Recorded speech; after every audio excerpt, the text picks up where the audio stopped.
You feel like you've changed a lot since the Oscar win and since Moonlight? There's two different answers. This is not a joke. Moonlight has won Best Picture. How did Moonlight come about? I was sitting there with my drink and I was writing, and I looked up and I was like, oh, I think it's done. What kind of impact did that have on you, seeing her struggle with drug addiction?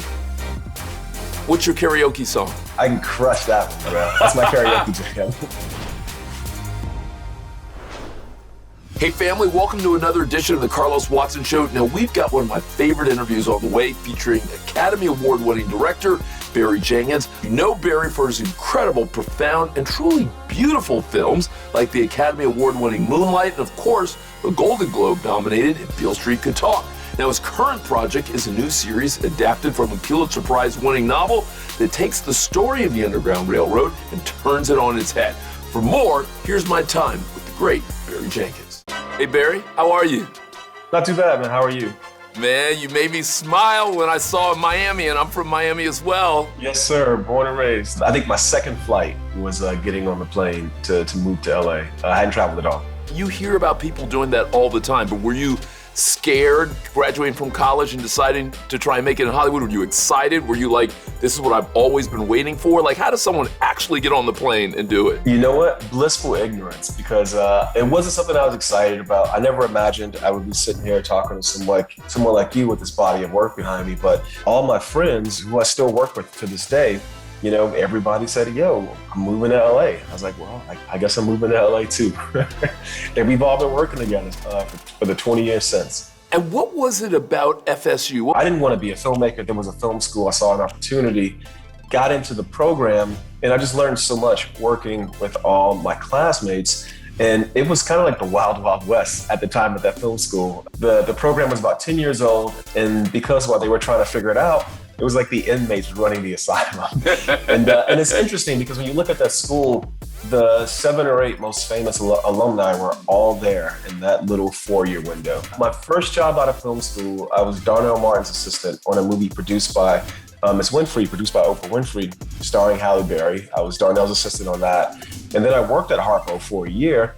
Ms. Winfrey had a very robust benefits package for her employees. So I cashed in my 401k, which as someone who's well-versed in finance, you know, man, that was not a smart thing to do. But for me, it was incredibly smart because when I graduated, you know, all the white kids like, oh, I'm gonna take a gap year and go backpack in Europe. I was like, well, I can't afford to do that. But if I cash in this 401k, I'll get maybe $6,000. I can backpack or take trains around the US. And so that was when I saw the country.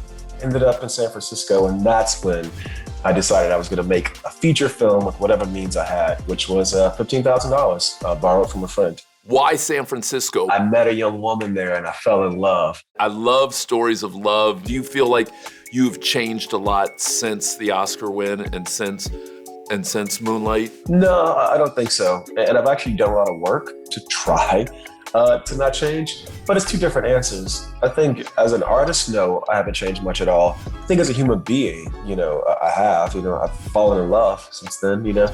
I live with my partner since then, and we share this dog. We don't have kids, but this dog is kind of our child. I think those things have opened me in a way that I realized at a certain point the art wasn't, you know? And I don't know if that's made the art better, but I think it's definitely made me a more evolved or larger person in a certain way. Tell me about your partner. Lulu Wong is also a filmmaker, very talented filmmaker. You know, we do the same thing. We're both from Miami, Florida. She just does such a wonderful job of just being so visceral about what she's feeling and how that feeling is affecting the thing she's working on. And it's been nice to learn from her that you can do that without having to shut off all these other things, you know? You know, the last time I cried in a movie, it was watching her film at Sundance. I mean, because it's about a grandma, man. It's about a grandma. It just broke me down. The nice thing is seeing how expressive you are, and I hope she sees this, how expressive you are when you talk about her.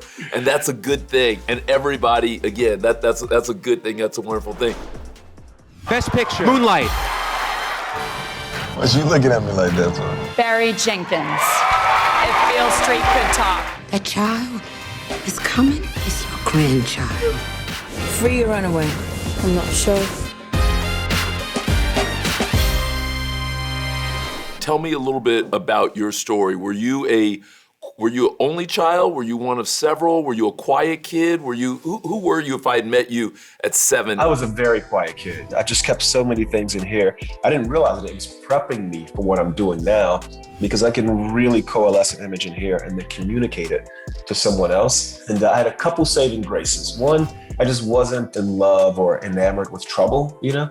And I wasn't enamored with being seen. And I was real good at playing. I played Pop Warner football, although my favorite game was throw up tackle, which is the football you see the kids play in the first chapter of Moonlight. It's kind of like a rugby style game you play. It's kind of interesting because I remember watching this Brazilian movie, City of God, where the kids would just make a soccer ball out of newspaper. That's a monster of a film. Exactly. And I was like, I know what that's like. That's what we would do. And then when I got to high school, I played organized football and ran track. That's a really interesting thing you say about not being enamored with trouble. As you know, Miami, such an interesting place, and there was so much that is there and was there, including trouble. How did Moonlight come about? Classmate at Florida State, 2 classmates actually. One of those classmates knew the playwright, Terrell Alvin McCraney. He was a kid also from Miami who also went to Florida State. He said, hey, this guy Terrell, he's from the same neighborhood as you. And his mom has a very similar story to yours. You should read this thing he wrote. At the same time, my classmate at Florida State, Adela Romansky, who's now my producer, she was on the stage with me at the Oscars. She calls me and goes, what do you need to do to write this? I said, I need to go to a country where I don't know anyone and where I don't have a phone or internet. She goes, great. If I get you money and send you to Europe, will you write the script? I said, yes. And so I went to what I was told was the most boring place in Europe in the summer, which was Brussels, Belgium. And I wrote both Moonlight and Beale Street on that trip. But my life was basically 2 blocks, Carlos. You know, I found a flat on the same street, was a bar, a restaurant, a cafe, and a menswear shop. and that was my life, you know, for the 2 or 3 weeks I was in Brussels. And then I went to Berlin and did the same thing. That's where I wrote Beale Street.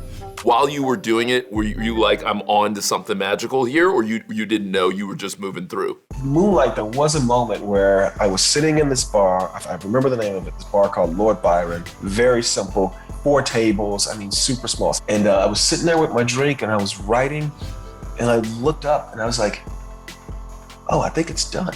And then I checked the calendar. It had been 10 days from the first time I sat down in that bar to the moment where I looked up and I was like, it's done. And something about that feeling was I was like, oh, I don't know what this is, because it's such a strange film and a strange script, but there's something very different about this. And then I moved on to the next thing. Who is that woman again? Adela Romansky, who is a woman I went to film school with, who is a really good friend of mine. We famously had a huge falling out right around 2009. Didn't speak for maybe a year or 2. And then she called me up out of the blue, you know? And it was like, 1, let's forgive each other. And then 2, let's come together and let's build something. And I mean, Carlos, I've made now 2 feature films in a 10-hour series with this woman. You know, she's like my best friend. But we had to go through this huge break, but then also repair it. And I think it's made the work somehow, or our working together, our union, just so much more vital. Man, Barry, what would have happened if she had not re-entered your life? I was up in the Bay Area making what we call branded content. Mark Zuckerberg was on the stage introducing Facebook pages. You know, My Little Company, the guy who made Moonlight had directed the video that played behind him. I might still be doing those things, man. I might. That's why I try to be humble and not take much credit for these things, because the village that has surrounded me is just so damn special. I couldn't be able to do anything I do without them. Is your mom still with us? Is she? Yeah, she is. And what was her story? Because I've seen it referenced in things I've read about you before. She just had a very rough adolescence. She had a great job, a great union job working in a factory. And then, you know, in Miami, the industrial jobs just sort of the bottom fell out. All those things went away. There was this big heartbreak. And then, of course, crack cocaine flooded the streets of the neighborhood. What kind of impact did that have on you, seeing her struggle with drug addiction? It was disorienting. I think when you're a child, you have a way of contextualizing things. I just contextualized, this is what childhood is like. You know, it wasn't until I got to film school and I was amongst these other folks that I realized, oh no, hardly anybody's childhood is like this. This is a very extreme case of isolation and disorientation. So why do you think you made it through? I went on a run where I had some amazing teachers. And then when I really got deep into athletics, I had some wonderful coaches. And this coincided with this period where my mom did come out of her addiction. I had the luck of encountering this woman named Pamela Rodriguez. I was like a D student, low self-esteem coming into her class. I had her for the 3rd and the 4th grade. By the time I was leaving her class, I was an A student and I interviewed to enter this gifted program. This is so complicated, but my name is Barry because on my birth certificate, my father's name is Barry. I've physically been as close to him as I am to this laptop right now a few times in my life. He never said a word to me. He just believed that I was not his child. I didn't learn until I was in my late 20s that was probably true, but his mom, Margaret, refused to accept that I wasn't her grandson. And so she just bear hugged me. And I would go to her house on the weekends, and my Uncle Mickey, who had this 1983 Pontiac Cougar, he would drive us to the Everglades and we would park on the side of the road and go fishing. And so this teacher, Miss Rodriguez, she said, Barry, you're the only one getting out of this neighborhood on the weekends. You're going out and you're seeing fish and trees, all this nature. Why don't you tell the other kids what that's like? I go, what? She goes, oh, maybe on Monday when you come back, you can write what your weekend was and then you can read it to the class. It was my first experience with storytelling. And it was my first experience of someone telling me your story is worth telling. And then once I got to high school and I started playing football, this coach, Coach Harvey, was the first person to refer to me as a man. And it was this way of him showing me, I respect you. And I am talking to you, not at you. There's something about that, Carlos. It was just hearing it, because I've never had a father figure. It just opened up so many things. I think about a film like Moonlight or like If Beale Street Could Talk, and you gotta know that you will end up talking to someone who feels alone, right? I mean, someone feels alone and then is gonna see that and is gonna say, I may not be good yet, but I could be good. Now tell me about Underground Railroad, because it's something I've always been fascinated by. I was a kid and I heard the words Underground Railroad for the first time. I imagined Black people on trains underground. My grandfather, Nene, was a longshoreman, and I would see him every morning. He'd put on his hard hat and his tool belt and his steel toe boots, and he would go. And when I heard the words Underground Railroad, I thought, oh yeah, men like Nene built the Underground Railroad. It was a thing I saw, not imagined. And so when I read Colson's book, even when I heard about the conceit of it, I thought, oh, here's that feeling again. And what it was for me, Carlos, was just believing and knowing that someone like my grandfather built this thing, like believing it. And here, it was this example of not placing any limitations on what me or my ancestors or anyone was capable of. And so when the opportunity came to then use my voice to create that feeling so that other people could share it, I thought, oh, I have to do this. I just have to. You came all this way on the railroad? Yeah. I left behind all those peoples. Nothing was given. All was earned. Hold on to what belongs to you.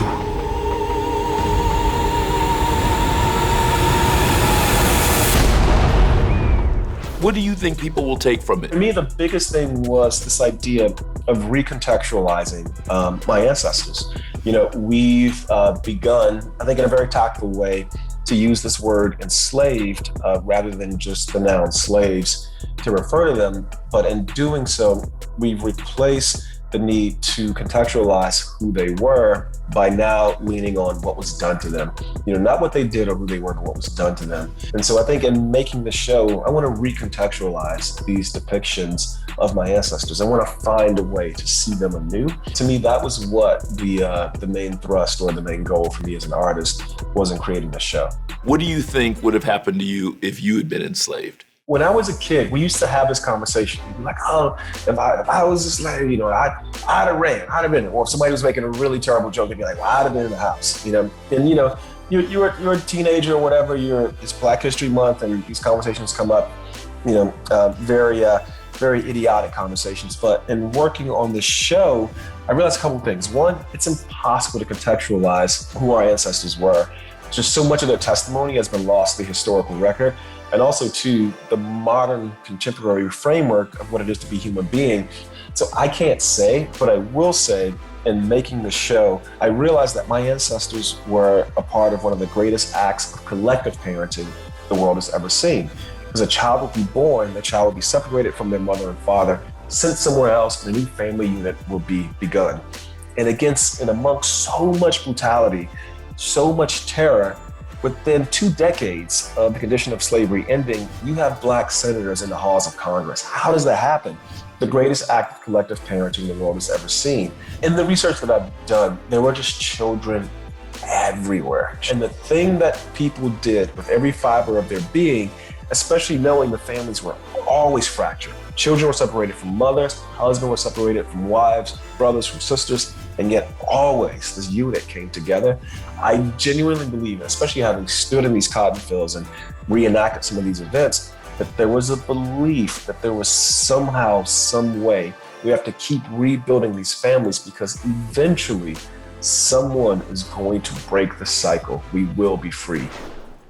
I want to do a little lightning round I call rapid fire. What is your favorite film of all time? Silent Light by a Mexican filmmaker named Carlos Regadas, or Beautrevis by Claire Denis.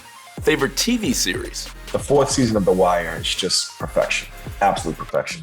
What's your karaoke song? I'm a big fan of this filmmaker, Wong Kar-wai. And in one of his greatest films, there's Nat King Cole singing Quizás, Quizás in Spanish. And I can crush that one, bro. That's my karaoke jam. Quizás, quizás, quizás.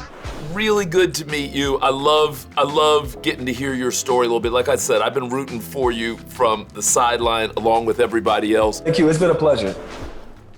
Hey, I really hope you enjoyed Barry Jenkins. What a terrific guy. As a Miamian, I really appreciate how magical his story truly is. Liberty City, where he grew up, was not an easy place in the time he did, but love all the love that he got from his grandparents, from teachers, from others, all that good affirmation. I loved his compassion and appreciation for his mother. And I really loved his friend who, despite the fact that they were having a disagreement, didn't allow that to be the end of the story, reconnected and pushed him to be his best. Love that woman, love that person, love that story for everyone. Be sure to hit the subscribe button, check out our podcast, be safe, and I'll see you on the other side.